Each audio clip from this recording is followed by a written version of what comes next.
మొన్నటి బడ్జెట్ నిదర్శనమని కూడా మీకు ఈ సభాముఖంగా మీకు తెలియజేస్తున్నాను అధ్యక్ష. ఎందుకంటే 14-19లో రాష్ట్రం విడిపోయినప్పుడు కష్టకాలంలో ఉన్నప్పుడు కూడా బీసీలు అంటేనే తెలుగుదేశం అంటేనే బీసీలు కూడా అదే విధంగా న్యాయం చేశామనే విషయాన్ని కూడా తెలియజేస్తున్నాం అధ్యక్ష. గతంలో 14-19లో ఉపాధి హామీ పథకాలు ఎన్నో ఇచ్చాం అధ్యక్ష. మరి గత ప్రభుత్వం నా బీసీ బిడ్డలు అని చెప్పుకొని ఓటేయించుకొని అధ్యక్ష ఇవన్నీ దానికి లింకే అధ్యక్ష. నేను బీసీ శాఖ మంత్రిని అధ్యక్ష, నేను చెప్తాను అధ్యక్ష. బీసీల ద్రోహి గత ప్రభుత్వం అని తెలియజేస్తున్నాను అధ్యక్ష. మరి ఈ రోజు మళ్ళీ బీసీలకు పూర్వ వైభవం తీసుకొచ్చామన్న విషయాన్ని కూడా మీకు తెలియజేస్తున్న గౌరవ సభ్యులు అడిగినట్లు అధ్యక్ష. మరి మాన్యశ్రీ ముఖ్యమంత్రి చంద్రబాబు నాయుడు గారి లక్ష్యం ఒకటే, ప్రతి ఇంటి నుంచి ఒక ఎంటర్ప్రైనర్ తయారీ కావాలి, వాళ్ళ స్వయం ఉపాధి కింద వాళ్ళ కాళ్ళ మీద వాళ్ళ నిలబడాలన్న ఉద్దేశంతో ఒక పక్క పథకాలు ఇస్తూ స్వయం ఉపాధి పథకాలు కూడా మేము ఏర్పాటు చేశామన్న విషయాన్ని కూడా మీకు తెలియజేస్తున్నాం అధ్యక్ష.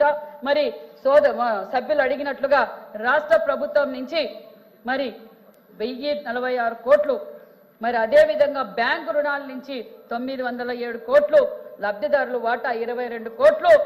ఈ 8 నెలల్లోనే ఇవి ఆల్రెడీ స్కీమ్స్ అన్ని ఆల్రెడీ లాంచ్ చేశామన్న విషయాన్ని కూడా తెలియజేస్తూ 1977 కోట్లు ఓన్లీ స్వయం ఉపాధి పథకాలకి అమలు చేశామన్న విషయాన్ని కూడా మీకు తెలియజేస్తున్నాం అధ్యక్ష. అంతేకాదు అధ్యక్ష, మహిళా పక్షపాతం చెప్పాలి అధ్యక్ష. ఆనాటి అన్న నందమూరి తారక రామారావు గారు మహిళలు అన్ని రంగాలలో ఉండాలనే ఉద్దేశంతో మహిళా యూనివర్సిటీలు తీసుకొచ్చారు, మహిళలకు ఆస్తిలో భాగం కల్పిస్తూ.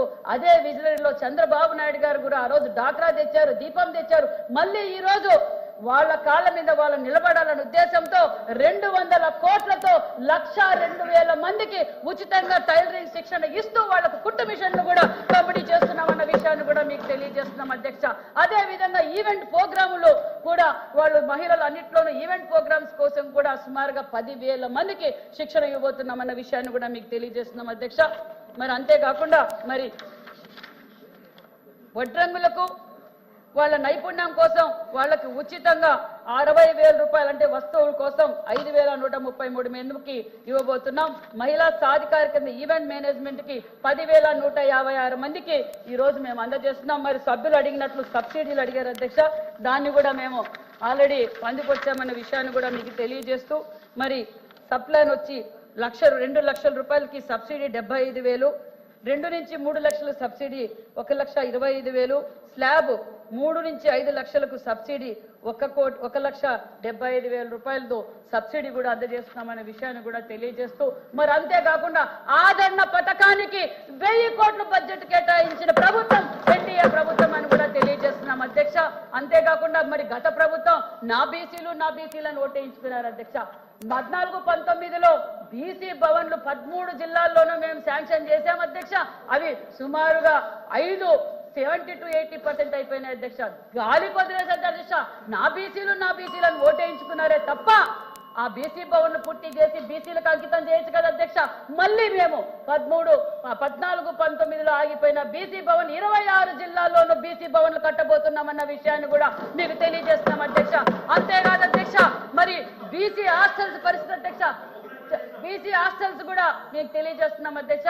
మరి బీసీ బిడ్డలు చదువుకునే బీసీ హాస్టల్ పరిస్థితి 5 సంవత్సరాల్లో కనీసం బాత్రూమ్ లో రన్నింగ్ వాటర్ రాకపోవడం కూడా అది కూడా పట్టించుకోలేదు అధ్యక్ష. బీసీ బిడ్డలు చదువుకునే హాస్టల్స్ కావచ్చు, గురుకులాలు కావచ్చు, గాలి కొనలేదు అధ్యక్ష.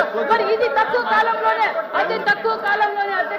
అతి తక్కువ కాలంలోనే బీసీ హాస్టల్స్ రెనోవేషన్ చేస్తున్నాం, బీసీ గురుకులాలు రెనోవేషన్ చేస్తున్నాం, బీసీ భవన్లు కడుతున్నాం.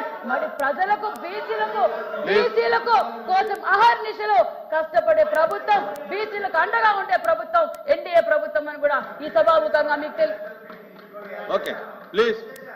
ఇంటికి 50,000 రూపాయలు అదనంగా ఇస్తున్నాం. మరి ఈ రోజు మీకు తెలియజేసేది ఒకటే విషయాన్ని కూడా తెలియజేస్తున్నారు. మధ్యలో వీళ్ళు కూర్చోండి.